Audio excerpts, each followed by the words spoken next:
Ladies and gentlemen, I would like to welcome back to the show Kal Penn. This is a first. You're our first recurring guest. Yes. Thank you for coming back. Thank you for having me back. Last time I talked to you, it was for Bhopal. Yeah. That movie did very well. Did I see it on Netflix? Is it up on there now? Yeah, it's on Netflix now. So yeah, it did. You know, it's funny. It got really good reviews, which was we were thankful for it. Right. It's one of those small independent movies that only plays in a couple theaters around the country. So now that it's on Netflix, I think it's got 4 stars too, which I was very psyched about. It's a great time now where obviously you want a movie to be in as many theaters as you can so the mass public can see it. Yeah. But nowadays that doesn't necessarily mean that the movie isn't successful if you can't get mass distribution into a lot of these theaters or into even to the smaller towns, not just the major cities. Video on demand, iTunes, Netflix, things like that may not have the advertising dollars with it, but you get more people seeing it and then following you and leeching onto your other projects. Yeah, and it's interesting to see, like, you know, how that differs from some of the more mainstream stuff. So movies like this that play in a handful of theaters around the country have a really dedicated audience, but the big distributors are still a little scared. They don't really know what to do with things that are not like, you know, remake number 9 of something. Which are also fun to watch, those big budget action movies and stuff. But I like doing both if I can. But it depends. Do you need another Fast and Furious? I know it makes $11 billion, but and obviously the theaters are going to push it out now, especially when they keep adding better stars. Like The Rock is, is the modern day Stallone, Schwarzenegger, Bruce Willis kind of thing. Anything he's in is just going to be mega bucks at the bank there. But just to have these movies now where you can put them out and people can get it anywhere, anytime, download it to their phone, their iPad. Places where people wouldn't be watching movies, location and time-wise, now they are. And this is working out great for a lot of the smaller films. Yeah. I agree. I think that's one of the reasons why you have films like this that are actually getting seen, right? And Netflix, too, I got to give them a lot of credit. They've been carrying some pretty awesome independent stuff that you can't really even find on like iTunes or on Amazon. They've been amazing for documentaries, too.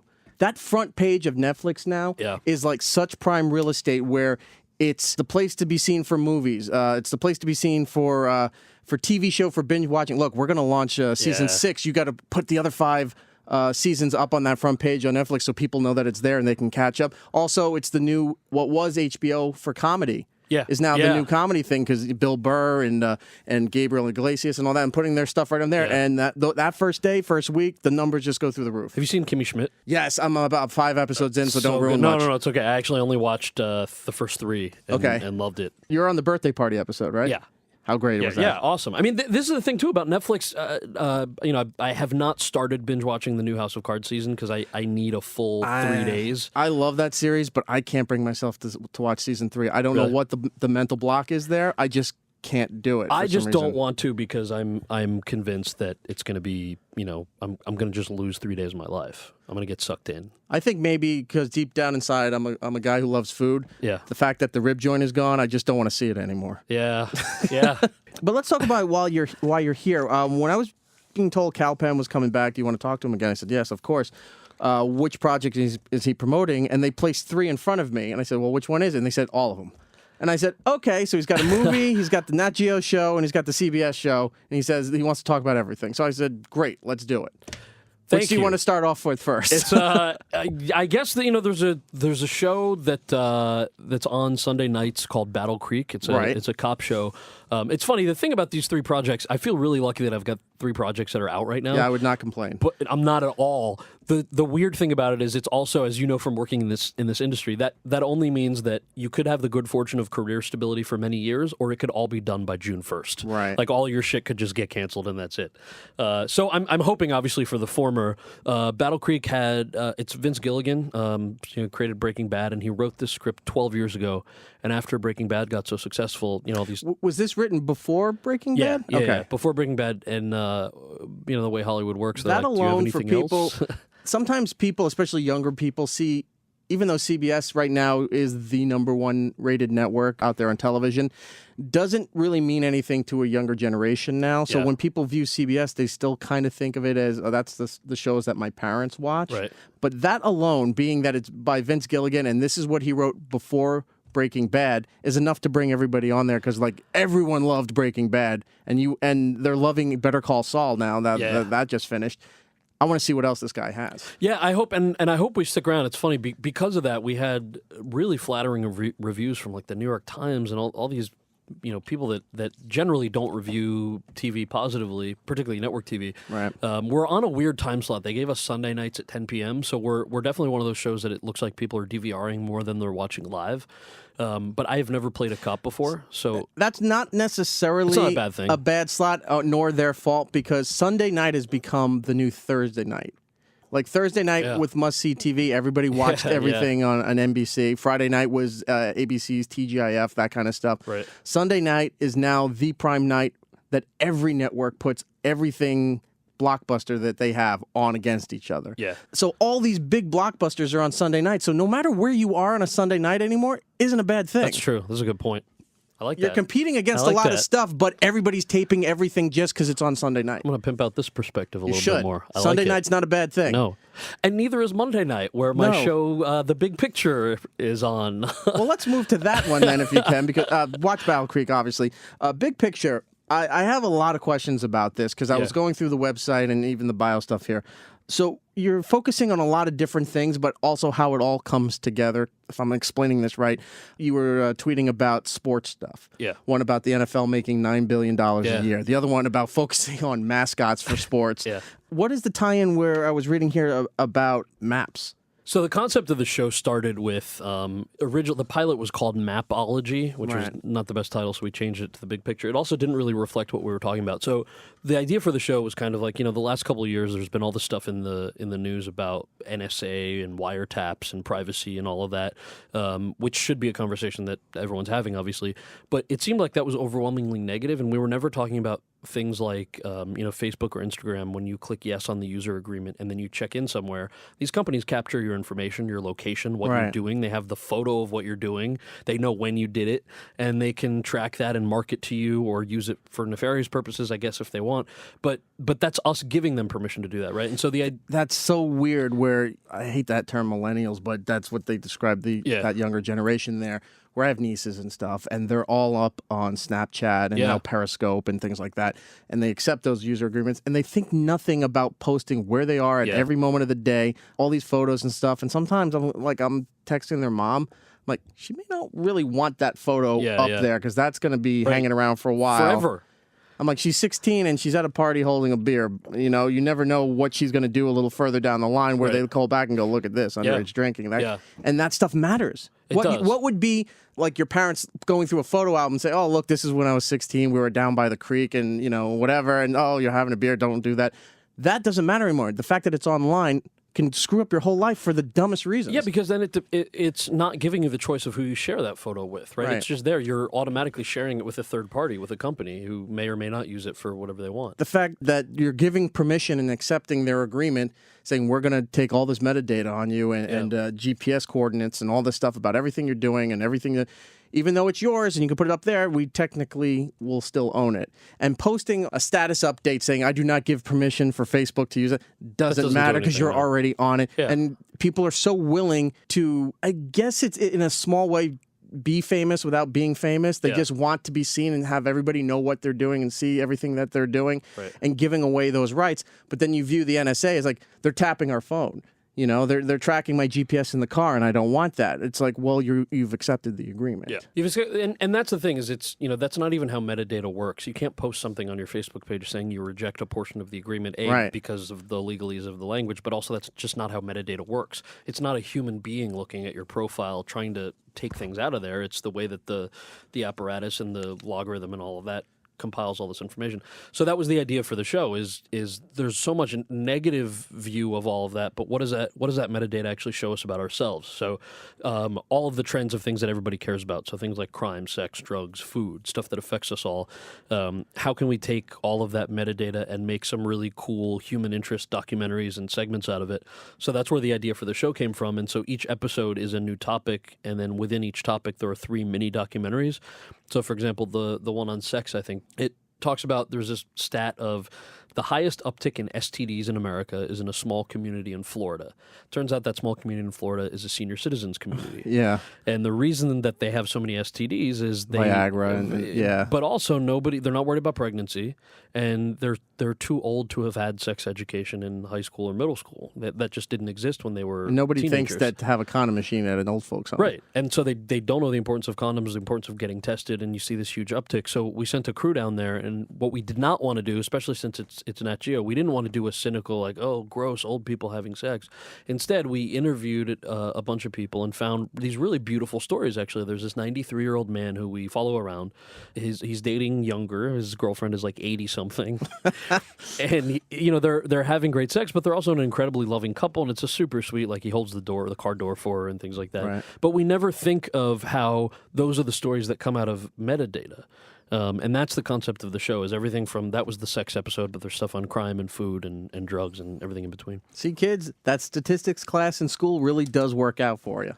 Yeah, I still can't do math or statistics, but I once can't it's either. presented to me, I think it's cool. Dude, in New York State, you're required to do the New York Regents, which doesn't matter to anywhere else in the country. Yeah. There's California did a Regents, and New York does a Regents. And then your math was divided up into sequentials, like 1A, 1B. So for the first half of the year, you had one math class, and then the second half of the year, you had a different math class. So you may have algebra the first half, and then geometry the second half. I got to the point where I just realized, I'm never going to get past this math class, and I took it 3 semesters. Yeah. I could pass the class, but kept failing the final because I couldn't explain the work. I could give you the answer, but modus tollens and modus polens and all these theorems and everything. It's like, I don't remember what the theory was. I just know if you did this to this to this, you got that answer. Yeah. And that wasn't enough that you qualified as being smart or could pass the class. I had the same. Is this high school or college? High school. So for me, it was in college. You had to take a math or statistics class to graduate, and I waited till like my junior year to take this basic level stats class. Failed it the first time. Second time I got a D.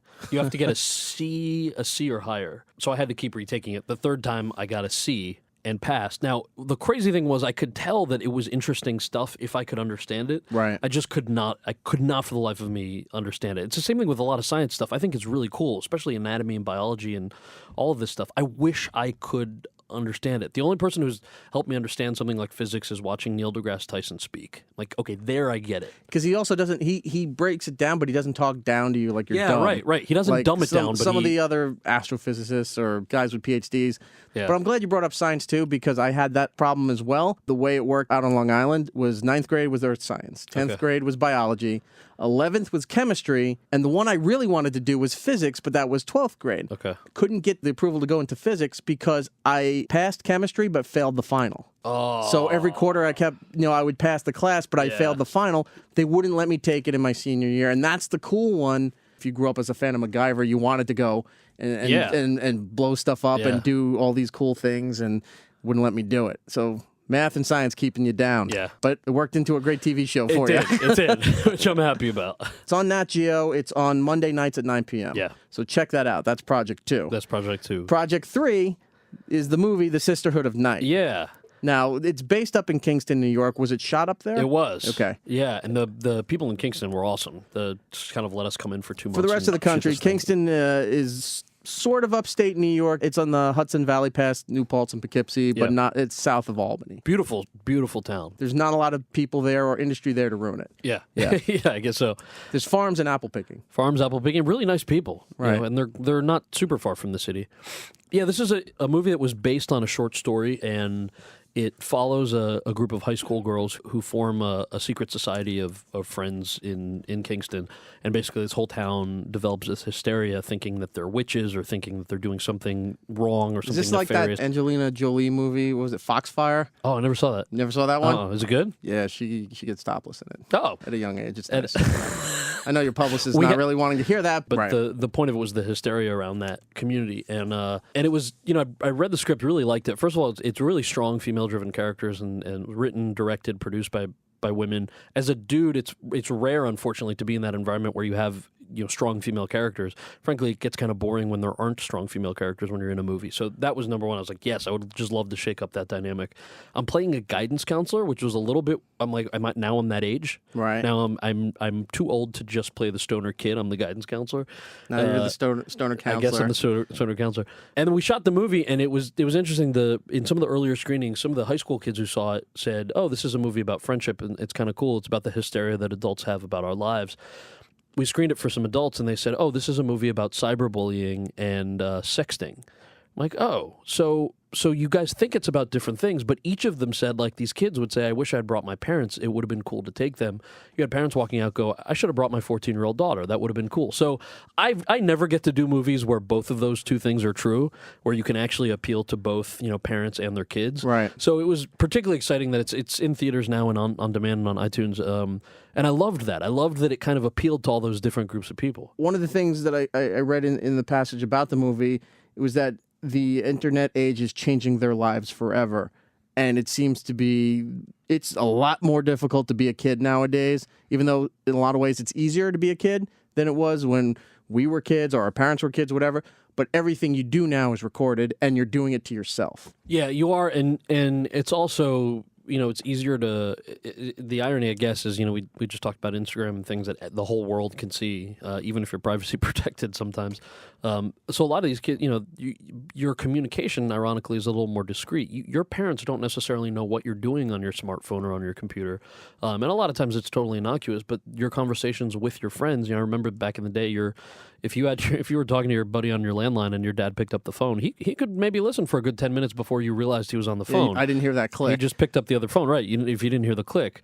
And now it's like, you need a wiretap to get into some of these kids' Facebook accounts or their chats. And that is another thing that's, very different from the way that we grew up. Let's speak like old men for a moment here. Back in my day. Remember the days when the biggest problem you had is with your dad yelling, "You're stretching the cord out." Yes.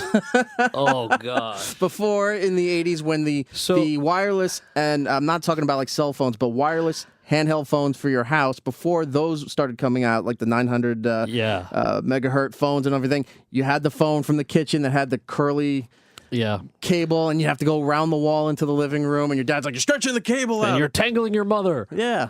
Yeah, now I guess I am old enough to play a guidance counselor. Or get off the phone, I'm going to use the modem to go online. Oh, no. Especially when they didn't know you're on the phone, and then you start hearing the squelch from the handshake, and then it's not working, and then your dad now hears your phone call on his computer because it opens up the modem, and now he's yelling at you, "Get off the phone, I need to go online." And this is what's particularly horrifying is that it wasn't that long ago. No. But if you're 17 today, you don't remember that. And nor do they care. No, nor should you care, frankly. Right. Even as a kid, you didn't care too much about your parents' stuff, but you were aware of it. Like, going through school, and they'd show you the films, like computers were for NASA and the moon launch. There were rooms full of computers, and then seeing what you had, the little VGA monitor or the Apple II, E right there, and you're like, wow, look at this compared to that. You were aware of it. Now, if it's not on the phone here, or even if that app is from last year, what the fuck are you still doing with Although that? I have to say, because of that, now there are so many more practical applications of stuff that I think I couldn't understand in high school. Like, I wonder if you're a high school physics teacher now, or if I was a student, if I would understand it because it's so much more interdisciplinary. Like, because I'm a visual learner also, and I need to hear stuff auditory. It can't be one or the other. And so now, like watching documentaries we were talking about, even on Netflix, I feel like I learned so much more watching a documentary than I ever did in a math or physics class. Right. So I wonder if that's actually helping them, if there's a positive spin to that too. It's helping me. There's a documentary about Napa Valley and wine. Yeah. I have no interest in wine, but I watched it. I'm like, I think I'm going to buy a couple of these and try it out. What's it called? Do you remember? Is it on Netflix? Yeah, it's on Netflix. All right, it's right on it's near the top of the documentary because I know section. nothing about wine, but I don't either. And there's always people that they're sitting there, they're smelling it at the restaurant, and they're swishing it around, and they got these little what looks like a silencer on the wine bottle that goes through that before it gets to your glass. All and I know this is red or way white. Too complicated just to drink something. But I'd like to know why and what that all is. Oh, I'm getting the signal here. I'm running out of time with you, Kal. I love when you come in because it never feels like that this is work or this is an effort to talk to you. 3 different projects. The Sisterhood of Night is out right now. It's also on video on demand. Is it on iTunes or that kind of thing, or is it cable on demand? It is cable on demand. Actually, do we know if it's... I forget if it's on iTunes. We don't know. Go look and see. Go look, yes. As long as you're paying for it and not going the other routes where you're doing some shady shit. Yeah, exactly. Go and support this movie there. The first show on Nat Geo, The Big Picture with Kal Penn. Check that out. That is Monday nights at 9 p.m. And, of course, the Vince Gilligan vehicle that you're a part of on CBS, Battle Creek. It's a cop kind of show, kind-ish. It's like Brooklyn Nine-Nine meets Law and Order. Right. Awesome stuff. It's fun. That's Sunday nights at 9 p.m. Twitter, Kal Penn. Instagram, Penn Cal. Who has Kal Penn? I don't know. All right, you got to figure that out. I wonder if they'll give it to me. And then Kal Penn Official on Facebook as well. So this whole thing about how social media ruins people's lives, you're all over. Yeah, you on Snapchat you kind of have to be. Too? I'm not on Snapchat or Periscope. That stuff scares me a little bit. Stay away from it. You don't need to. Yeah, I know. Don't need to document your life that many times. Thanks, man. This has been a lot of fun. Thanks for the love on the project, Thank you, Cal. too. I appreciate it. And I'm really mad because this is the second time I forgot to bring Harold and Kumar in to get signed. And you're the last signature I needed. So we'll wait for the third time. All right, definitely. Take care, man. All right, thank you.